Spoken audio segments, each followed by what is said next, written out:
Hi there, everybody. As you can see, and we're in a little bit of a different setting tonight.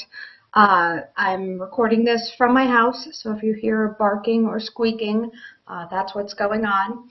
We're continuing on with our discussion of Chapter 5, and that has to do with DNA and gene expression and biotechnology, which is kind of awesome.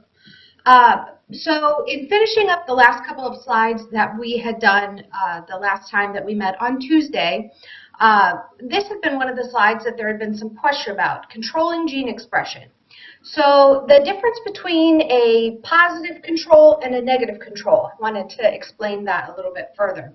So a positive control, when we're doing an experiment, we want to test whether things are going to happen naturally and what's going to be the results of doing our experiment. So a positive control is where we know that we're going to get a positive outcome to our test. So let's say that we have a petri dish full of bacteria that are growing on that plate. If we put antibiotics on that plate that we know are going to kill those bacteria, and then that is what happens, then that would be an example of a positive control. We know that the antibiotics are going to work. And so if we were going to test some other method of killing those bacteria, we would want to make sure that we are capable of killing the bacteria in the first place so that we will know what else kills the bacteria. Along the lines of a negative control, we want to know what does not kill bacteria so that we don't end up with false results. So basically, we know that if we allow those bacteria to grow, then if we add some kind of experimental treatment that we know does not kill the bacteria, then the bacteria shouldn't die. Otherwise, we know there's something wrong with our bacteria.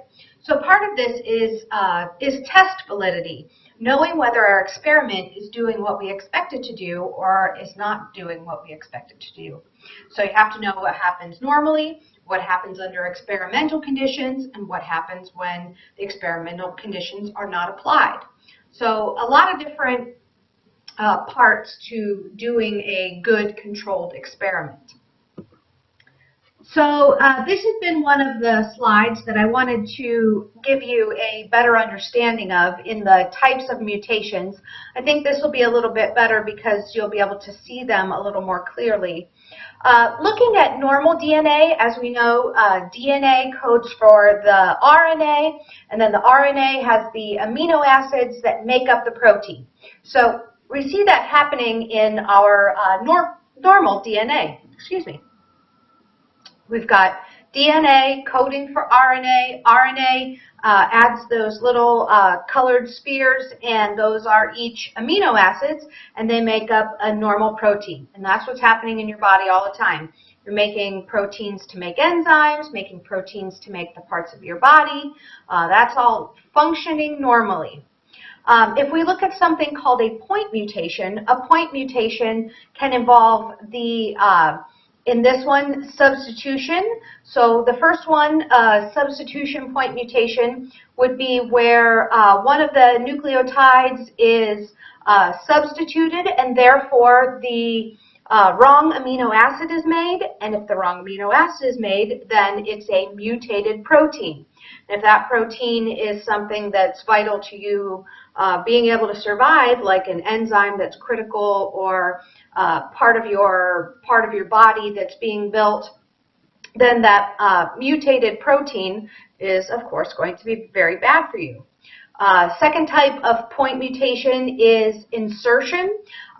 This one is especially harmful because if you insert an extra nucleotide into your DNA sequence, then that throws everything off all the way down the line and makes it so that if you just put that one extra nucleotide base into the DNA, then the entire piece of mRNA is going to be wrong, and all of the wrong amino acids are going to be added together, making a completely mutated and different protein.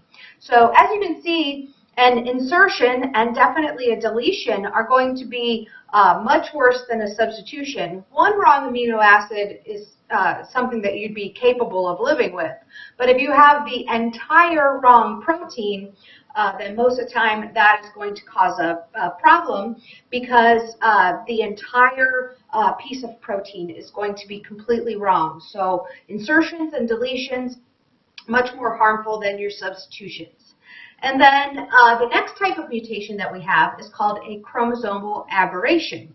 So in a chromosomal aberration, that is where an entire gene is deleted.